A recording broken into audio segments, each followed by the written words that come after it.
Hello guys, welcome to my YouTube channel.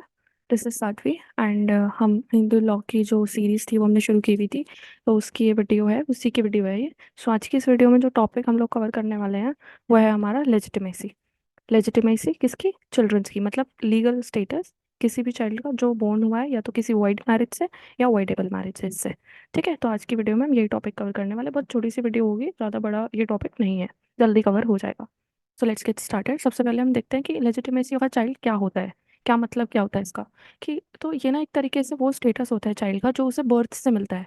किसकी वजह से मिलता है वो उसको? या तो वैलिड मैरिज की वजह से, मतलब उसके पेरेंट्स की मैरिज की वजह से उसे ये स्टेटस मिलता है। ठीक है। एंड ये जो स्टेटस है लेजिटिमेसी वाला, ये तभी एक बच्चे को मिल पाता है जब वो जो सेक्शन 5 में हिंदू मैरिज एक्ट 1955 में जो भी रिक्वायरमेंट्स मेंशन की गई हैं वो फुलफिल हो रखी हों तो।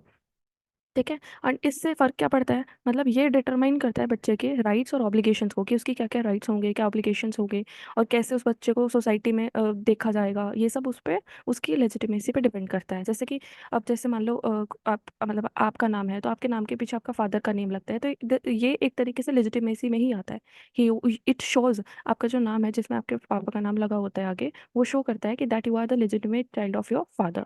ठीक है। तो इसी से क्या होता है कि इसी से आपके वो राइट्स बाहर आते हैं जिससे लाइक आपको आपके फादर की प्रॉपर्टी में या इंसिस्टर प्रॉपर्टी में हिस्सा मिलता है। ठीक है। आपने बेसिकली सुना होगा बहुत बार, जैसे मूवीज़ वगैरह में कि नाजायज़ औलाद और ये सब अ, कुछ इस टाइप्स के वर्ड्स होते हैं। तो वो लेजिटिमेसी और इलेजिटिमेसी वही होता है। ठीक है। सो हम इसको आज पूरी डिटेल में डिस्कस करने वाले हैं। अब सबसे पहले हम बात करते हैं void marriages and legitimacy of children born out of it. Void marriage के जब वॉइड मैरिज होती है उसमें अगर किसी बच्चे का बर्थ हो जाता है तो उसकी लेजिटिमेसी क्या होगी? ठीक है, उसके बारे में हम बात करें। सबसे पहले हमें वॉइड मैरिज के बारे में पता होना, हमें पता है कि वॉइड मैरिज वॉइड एब इनिशियो होती है, मतलब वो स्टार्टिंग से ही वॉइड होती है। हम इसको पहले भी पढ़ चुके हैं, सेक्शन 11 में वॉइड मैरिज की बात की गई है, जिसमें क्या होता है कि वो दो पार्टीज आपस में शादी कर लेते हैं जो अलाउड ही नहीं है। According to Hindu law they are not allowed to get married with each other. वो शादी कर लेते हैं तो इस वजह से वो जो मैरिज होती है वो वॉइड एब इनिशियो हो जाती है। ठीक है। ऐसी कौन कौन सी मैरिजेस होती हैं जो अलाउड नहीं होती? जैसे कि प्रोहिबिटेड रिलेशंस में कोई मैरिज हो गई, या फिर सपेंडाज रिलेशनशिप में कोई मैरिज होगी, तो इस तरीके की मैरिज जो होती है वो आपकी वॉइड एब इनिशियो हो जाती है, मतलब वो स्टार्टिंग से ही वॉइड होती है। ठीक है। तो उस पर कोई फर्क नहीं पड़ता कि कोर्ट में आप जाओगे या कोई भी ऐसा केस हो जाता है जो वॉइड मैरिज से रिलेटेड है, अगर आप कोर्ट में लेके जाओगे तो कोर्ट नॉर्मली आपको ये एनलमेंट डिग्री इशू कर देगा कि भाई मैरिज थी ही नहीं, शुरू से थी ही नहीं मैरिज, नल एंड वॉइड है। ठीक है। तो इसमें अगर अब इस ठीक है, अभी हमने वाइड मैरिज की बात कर ली, अब हम इसमें लेजिटिमेसी ऑफ चिल्ड्रन की बात करते हैं कि वाइड मैरिज से अगर कोई बच्चा पैदा हो जाता है तो उसकी लेजिटिमेसी होगी या नहीं होगी, या क्या होगी? ठीक है। Children born out of void marriages are treated as legitimate children under the provisions of section 16 of the Hindu Marriage Act and the Special Marriage Act। ठीक है। क्या है कि कोई भी बच्चा जो वाइड मैरिज के थ्रू, मतलब जिसका बर्थ हुआ है, वो सेक्शन 16 के अकॉर्डिंग हिंदू मैरिज एक्ट 1955 के लेजिटिमेट होगा, regardless of whether the marriage has been. कोई मैटर नहीं करता कि कोर्ट ने उस मैरिज को नलिफाई कर दिया या वाइड डिक्लेयर कर दिया, उस वो चीज़ मैटर नहीं करती, बट वो शादी तो थी ना, मतलब चाहे वाइड ही थी but it was a marriage. And उस मैरिज वेड लोक में that baby is born out, तो उसकी जो लेजिटिमेसी होगी वो वैलिड होगी। ठीक है। However they only inherit the property of their parents, but इसमें क्या होता है कि प्रॉपर्टी क्या होती है वो सिर्फ अपने पेरेंट्स की हायर कर पाता है। अगर पेरेंट्स ने कोई प्रॉपर्टी अपने फादर से, मतलब पापा ने कोई प्रॉपर्टी अपने पापा से इनहेरिट की हुई है तो वो उसको नहीं मिलेगी, उसको सिर्फ अपने पेरेंट की प्रॉपर्टी मिलेगी। ठीक है। Now next we are talking about voidable marriages. अब वॉइडेबल मैरिजेस सेक्शन 12 में बात होती है। वॉइडेबल मैरिजेस की कौन सी होती है? जो जब तक वैलिड मानी जाती है, जब तक खुद एक मतलब जो दो पार्टनर है मैरिज में, उनमें से खुद एक पार्टनर जाके कोर्ट में ये चीज़ नहीं बोलता कि भाई हमारी जो मैरिज है वो वॉइड है, मतलब उसको खुद वॉइड नहीं कराता। तो क्या है कि मतलब जब तक वो नहीं जाएगा तब तक नहीं होगी वो वॉइड आपकी मैरिज। लेकिन अगर मतलब वो गया ही नहीं, उसने मतलब मैरिज ऐसे ही चल रही थी उनकी, एंड वो चल रही थी मैरिज, बट वो कोर्ट में जाकर उसको वॉइड नहीं कराता है तो वो हमेशा वैलिड ही मानी जाएगी। ठीक है। अब इसमें सीन क्या होता है कि कब वॉइड वॉइड क्यों करा लेते हैं जाके? जैसे मान लो किसी, मैं एग्जांपल देती हूँ आपको, मान लो ए और बी हस्बैंड वाइफ है। ठीक है। ए जो है वो वाइफ है, बी जो है वो हस्बैंड है। ए की शादी उसकी लाइक मतलब 18, शी वॉज अ माइनर जब उसकी शादी की गई। ठीक है।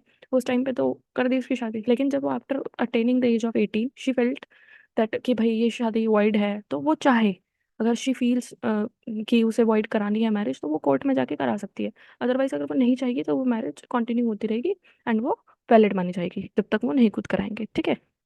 एंड इसके कुछ कंडीशंस भी हैं, वो कंडीशंस मैं आपको ऑलरेडी वीडियो में कवर करा चुकी हूँ। मैं ऊपर आई बटन में शो हो रही होगी आपको वीडियो, जिसमें उस सब के बारे में मैंने बात की हुई है। ठीक है, तो आप जाके वो वीडियो देख लेना, जिसमें मैंने पूरा अवॉइडेबल मैरिज का कॉन्सेप्ट क्लियर किया हुआ है। ठीक है, तो ये हो गया। तो अब हम इसमें बात करते हैं लेजिटिमेसी ऑफ चिल्ड्रन की, कि अवॉइडेबल मैरिज से अगर कोई बच्चा पैदा हुआ है तो उसकी लेजिटिमेसी क्या होगी।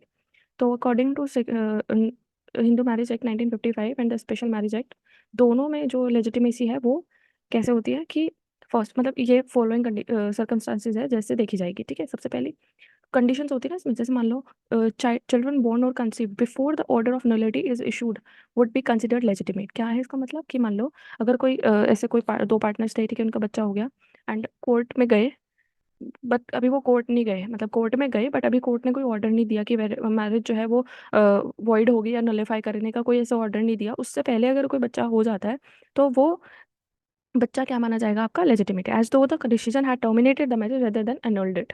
उसके बाद क्या होगा कि मैरिज बाद में बेशक से वो मैरिज एनुल्ड हो जाए, कुछ भी हो जाए, उससे उस पर लेजिटिमेसी पे कोई फर्क नहीं पड़ेगा। नेक्स्ट है कि children born from a voidable union that is not declared void, annulled और avoided by either party to the union will have the same legal standing as children born from the valid unions.